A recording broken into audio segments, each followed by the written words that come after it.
I was, as I think everyone understands now, sat at the back of the carriage out of sight. Hey guys, it's Parker here, back at part 10 of The Great Ace Attorney Chronicles. So I'm just continuing this from the part 9 recording. So yeah, hello. Yeah, sorry, impossible. The defendant is somewhat diminutive in nature stature. I'm really confused perhaps with this young girl. After that, of course.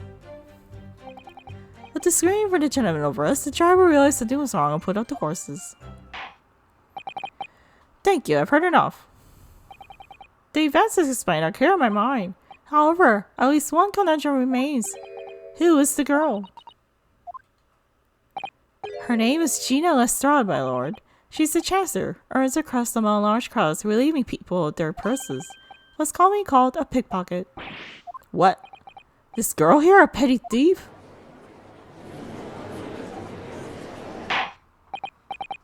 Order!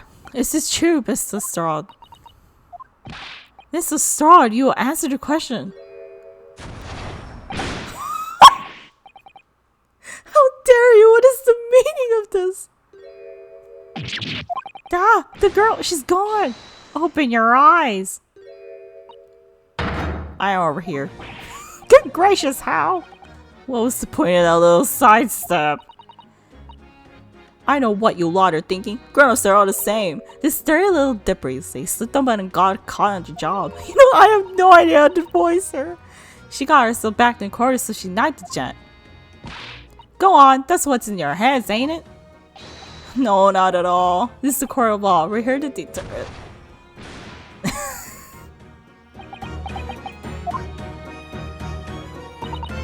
Look, knives are for cowards. Only thugs use weapons like that. All I need for what I do is fingers.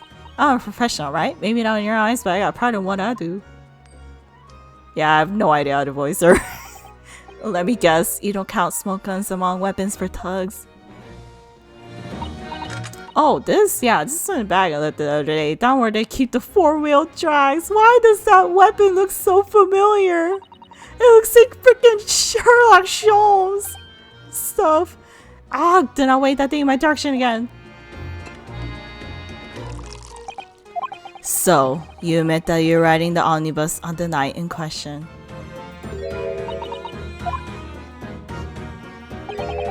Tis alright, lass. You can tell them the truth now. Alright, yeah. It's just like the Irishman said. Oh, he's Irish? Okay. The court accepts this girl, Miss Gina Lestrade, as a valid and significant witness in this case. Accordingly, young lady, we will now hear her testimony for please. You will tell the court exactly what happened in omnibus on the night in question. Alright, if I have to.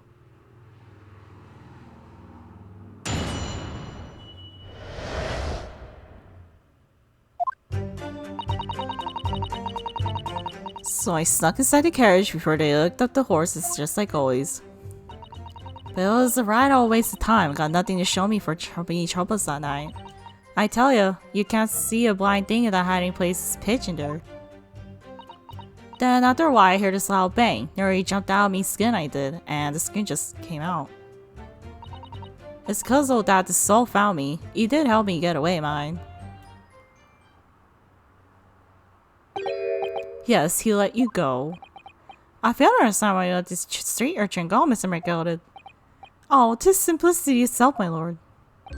You see, she couldn't have possibly killed the other passenger. I knew that for a fact. How? As I'm sure I said before, sir. I was sitting right on top of the place where she was hiding herself. I think a demonstration is called for. This is where I was sat that night. And the cubby hole which you have spoken is underneath the seat, I presume.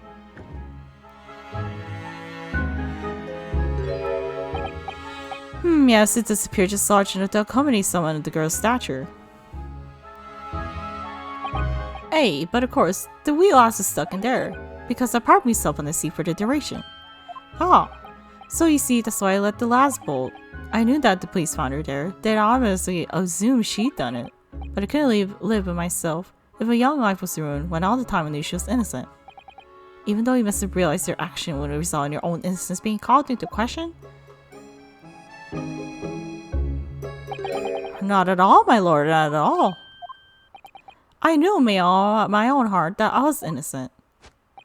So I thought it was worth taking a punt on my own good name for the sake of this less fortunate lass. Then who was the person who had both of his hands covered in blood? Like, if it's not her, and if it's not McGilded, then who had both of his hands covered in blood? Like, who was the one who murdered? Who was the one who murdered the brickmaker then? Okay, everyone's saying not guilty now.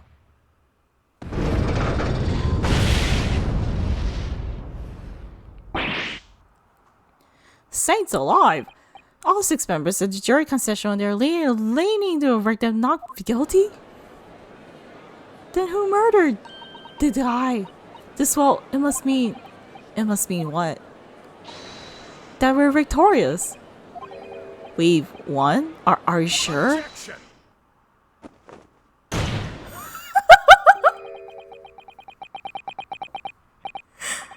If the sight of my iron wheel Wellington offends, pray do forget the discourtesy. No, you're not offending anyone. This is the best death stomp I ever seen in my life.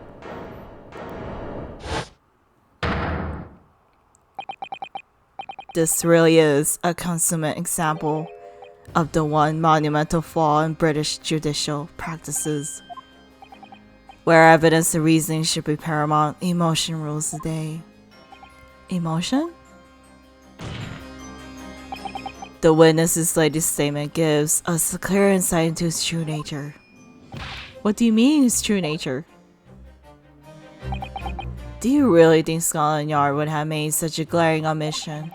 After the incident, the omnibus was comprehensively searched by officers of the police. Obviously, the interior of this cubbyhole, as the witness put it, was included in their investigation. The compartment under the posterior seat was full of the coachman's belongings. It's noted in black and white here in the police report. Good lord!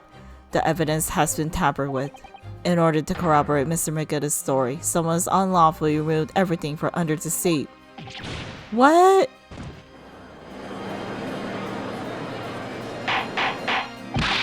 Fantasy Steam is such a banger. Naturally, we must acknowledge the deficiencies of the constabulary in allowing this to have happened. However, I assure you, when the omnibus was wheeled into the courtroom this morning, the compartment under the seat was not empty. Well, my Nepalese friend. Me? When the carriage is submitted as evidence, doubtless you examine in fine detail as any self-respecting practitioner of the law. Pray, what did you find the condition of the underseat compartment to be? It was empty. Oh, to be sure, the young gentleman had been cleared us up in a jiffy. Sorry? Go ahead. You tell the court now, fella. How this is all an elaborate excuse by the desperate Lord Van Zeeks. Well, counsel, do you have something to say on this matter? How am I supposed to answer?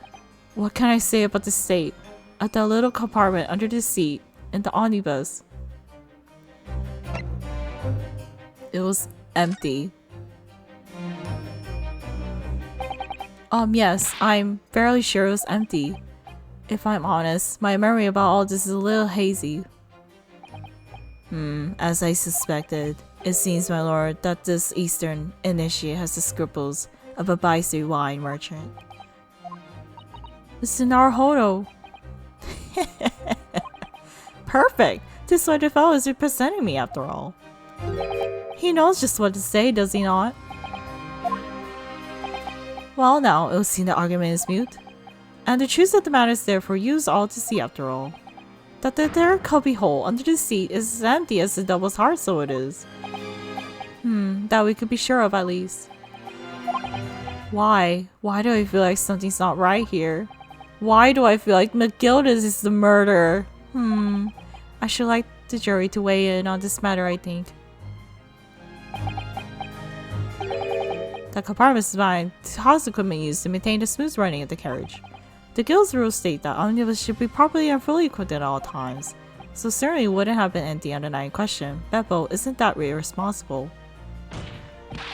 The money on the fleece and the pig purse are lying.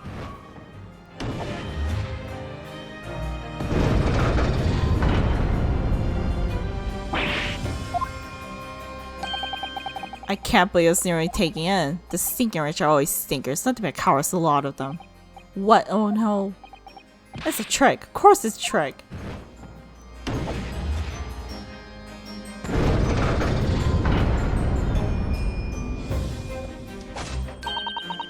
Quite so. I must concur here.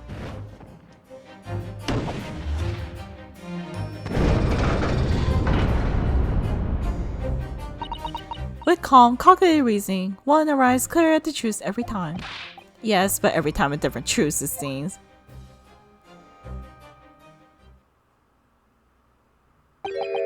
My lord, I humbly exhibit the scales of justice.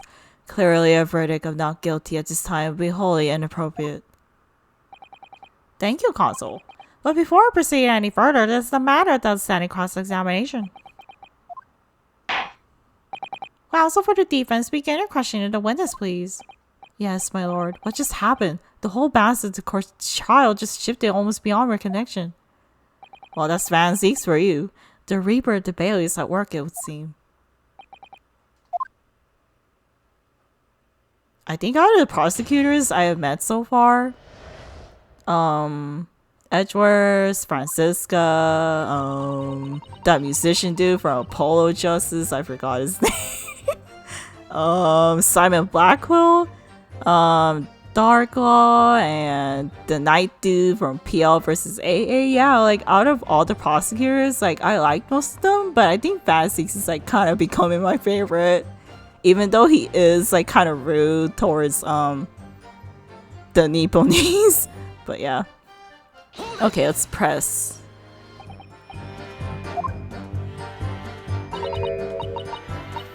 Well, yeah, I mean, what's the point of sending a Joey to make a few bob, eh? That's the rum idea, innit?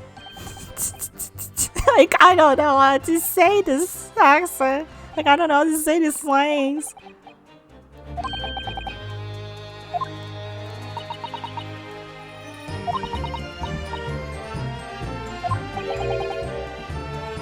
But your hiding place is a storage compartment. Full of equipment for the coach, no?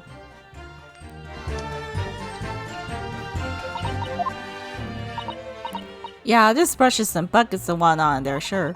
Always chuck all that and cram in a corner somewhere. No one ever seems to bother much.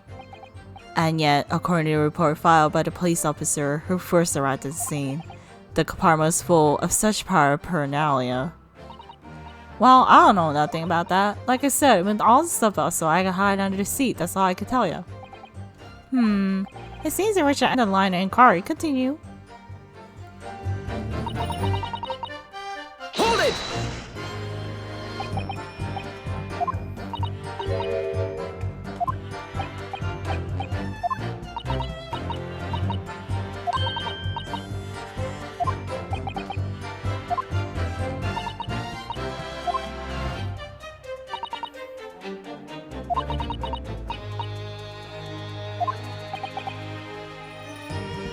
Do you mean to tell us that you were present in the carriage for the duration? You were under the seat the entire time while events unfolded in the unclosed cabin? Yeah. Right, mister? To be sure, I was just so shocked as anyone. You don't expect to lift the cushion you've been sat on and find a child now, do you? So dismiss the star couldn't possibly be the culprit then. I'll tell you, can't see a blind thing. Okay, press.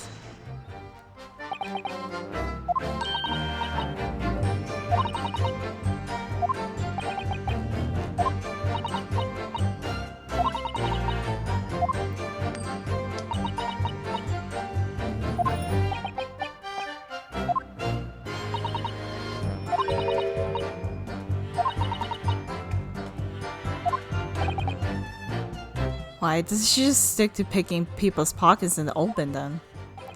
I see there's some reason that she's not letting on, judging from her demeanor. So anyway, it's a bit scary, but I just had to stick out there, nothing else for it.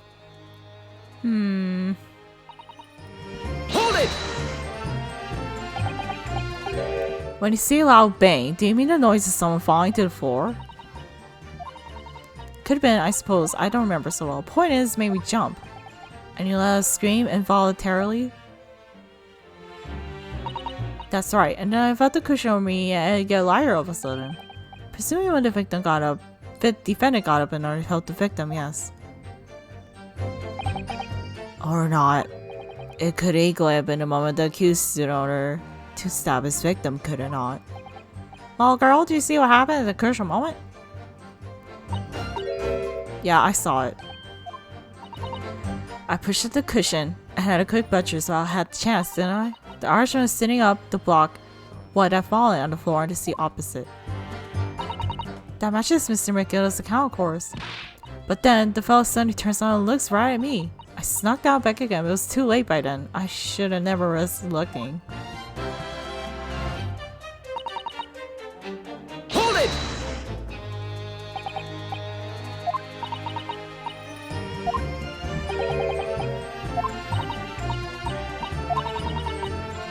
But the carriage lurched a little bit and ended up falling onto me. Ugh, how awful. Both me and Anne's got covered in blood. It made me feel sick as a dog. Both their hands covered in blood. That must be what the rooftop passengers saw. Then only McGilded and the victim was on the carriage when she was like under the compartment. When she was in the compartment. But like...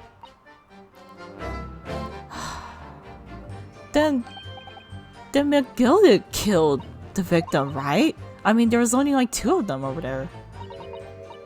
Get back under seat. See that you could get away later. It's just all very suspicious.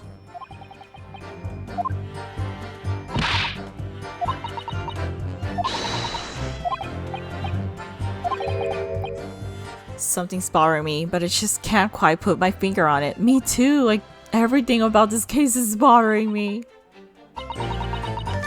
Well, no. Excuse me. Is something wrong, Mr. McGilded? Oh, I do apologize. Was there something the matter, Counsel? I'm just wondering if Mr. Starr's last comment made something occur to you, perhaps?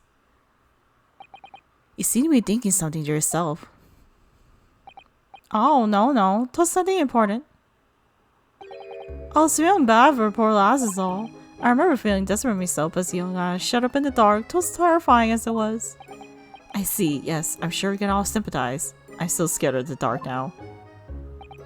Hey, and I don't know about myself, but I find that the darkness seems to make everything you hear seem that much louder as well. Because, like, all your senses are gone from your eyes, so all the other senses you have are much more sensitive. I suppose it does, maybe. Miss Lestrade, did you hear something that night? Anything? An unusual noise, perhaps? Nah, not really. All I could hear was the Irishman snoring. But he jabbers, just need to tell the whole world of me. Foibles, you little scamp. What a pity. If only Miss Lestrade heard something, he might have given us a vital new clue. Yes, what should we make of the last statement of hers?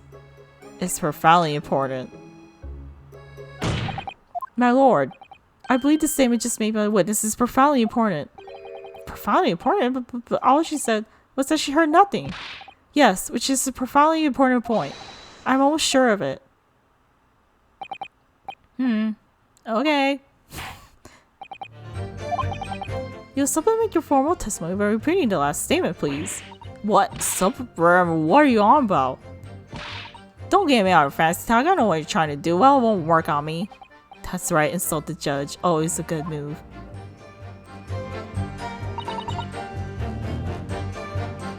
Hold it!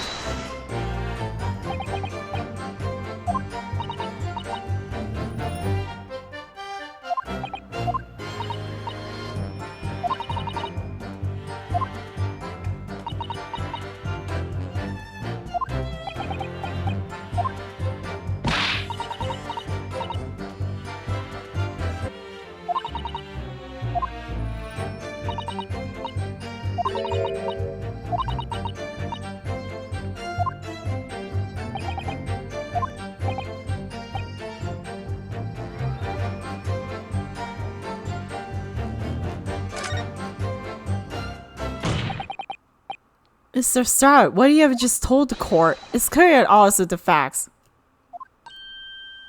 Yeah. At odds? Are you sure, man? Absolutely. It seems my learned Nipponi's friend is not as dull with it as I feared. So Fancy's realized it too. Counsel! I must insist that you bolster your claim with evidence, or some competent party's name at the very least. Yes, my lord. I expect you to demonstrate this alleged contradiction to the court. According to Mrs. Lestrade, while she was hiding in an omnibus that night, she heard nothing but the sound of Mr. McGillis snoring. Think, realistically, think. There's something else she should have heard.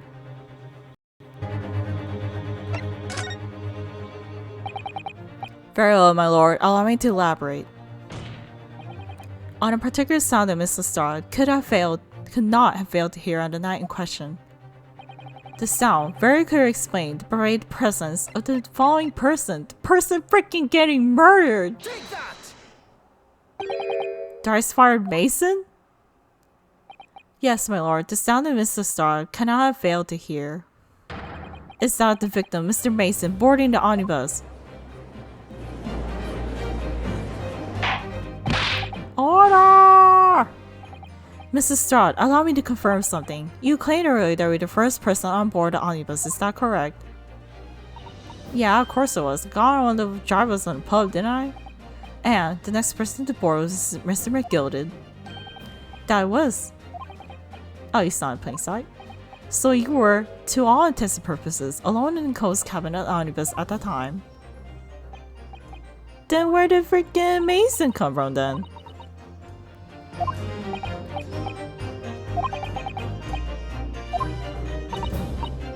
Nah, I never heard it. That's exactly what I was listening for, wasn't it? Waiting for the soul to leave.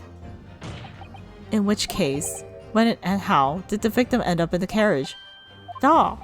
We know that the victim caused inside the enclosed cabin of the omnibus. Therefore, Mrs. Starr's statement of what she did or did not hear is at odds with the facts. Yes, this petty thief's statement is clearly flawed. Lord Van Zieks! Yes, he knew. He knew all too well that there was an inconsistency in Mr. Starr's statement.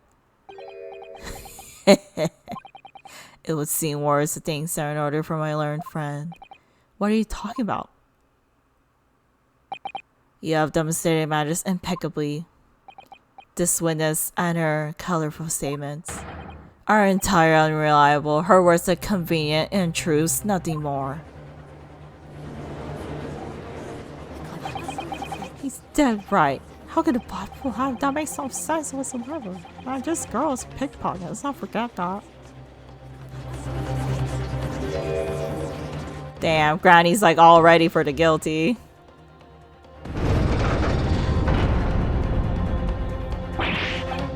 She didn't even say anything. I didn't want to judge the dear little mite just because she's some rather naughty ways. But I must say, I cannot buy liars. And neither can I. Mr. Foreman, I don't want to judge girls just because she has some less than salubrious ways. But I must say, I cannot buy liars.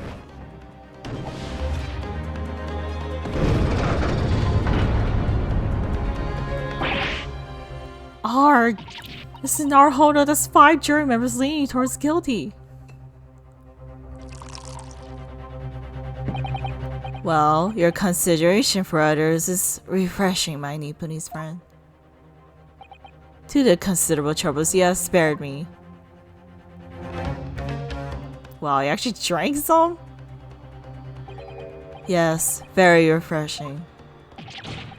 Ah! Garg, what are you playing at? Have you forgotten who you're working for, you useless Eastern Amadon? This is carnage, it's perfect.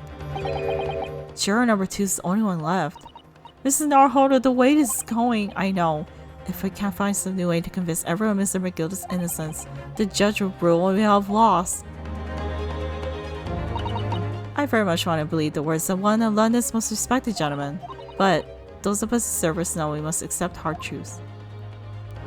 Hold it! Hold it!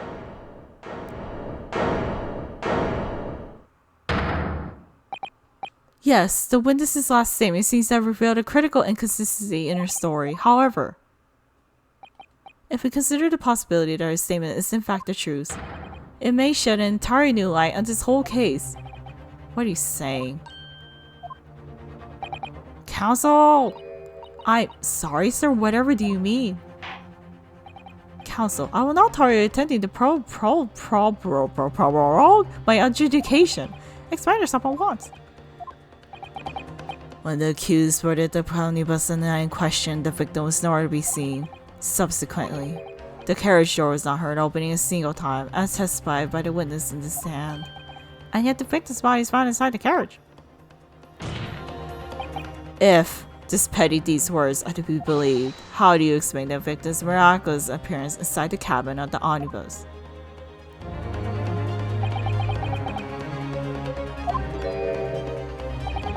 There's only one way to explain how the victim came to be inside the carriage.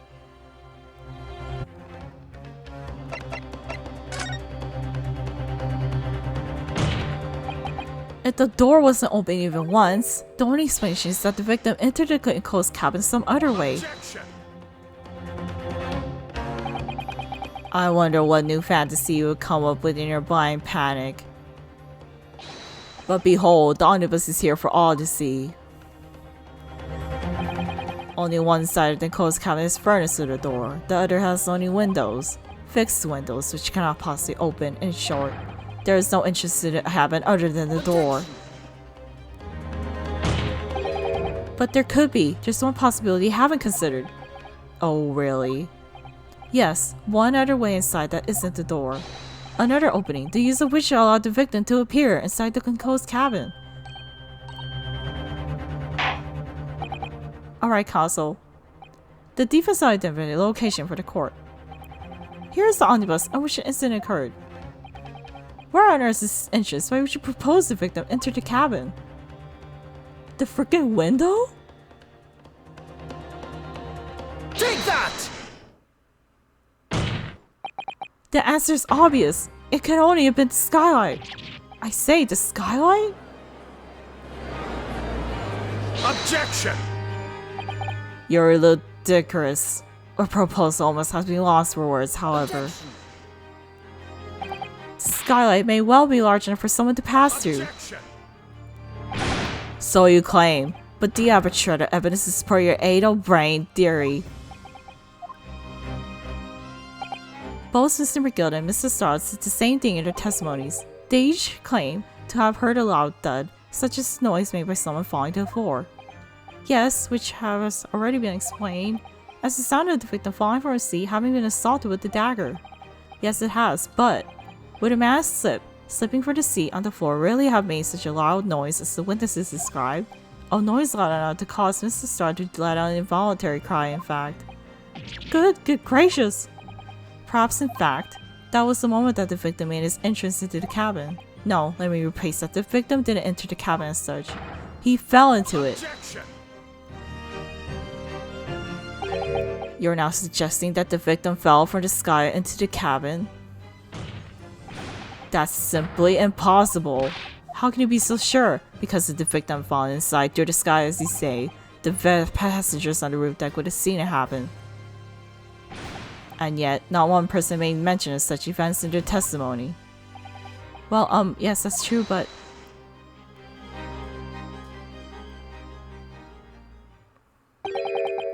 Might a humble fella make a wee comment here?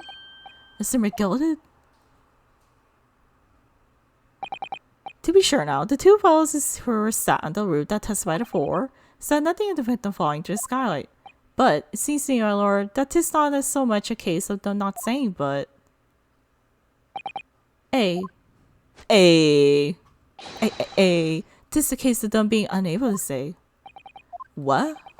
I think perhaps the two fellows do be having something of a compelling reason not to mention what happened.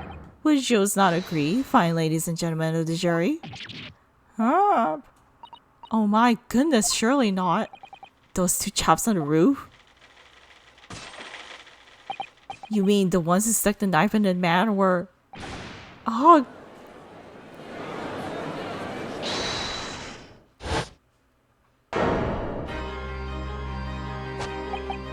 Just what are you exactly insinuating here, you blitterer?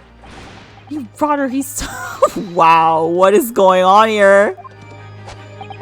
This is flaming outrage. I have a good mind to give you a blinker in a minute. Could you not, like, do that with your Mr. Fairplay, you're effectively accusing me, a city gentleman and a well-respected banker, and me, a very angry hatter. Suggesting that something like me could have stabbed a man in the guts it's a disgrace. It's scandalous. It's I protest. I protest in the strongest possible terms. That's right. I protest too about you, rotten scoundrel.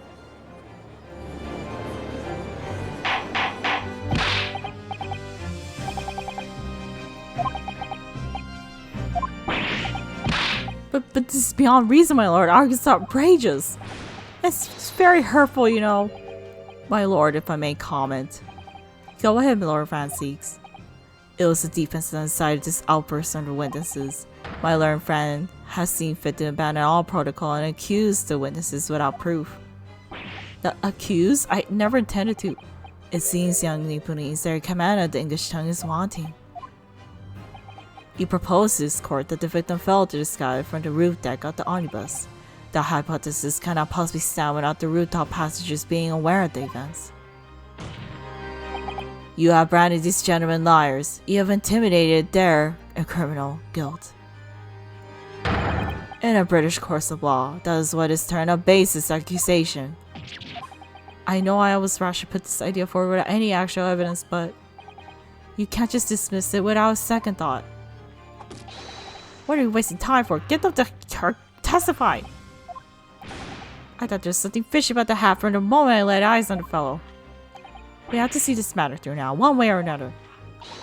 It's just a filthy rubbish I miss. We must dispose of it at once. Testify! Testify! Testify!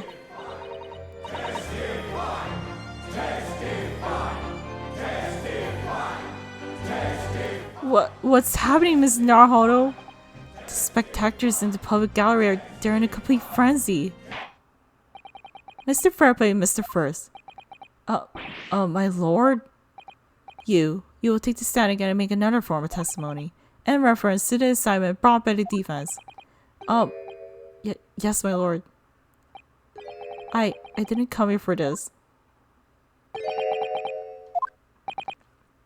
There's no time to think this through. All I could do is keep pushing forward.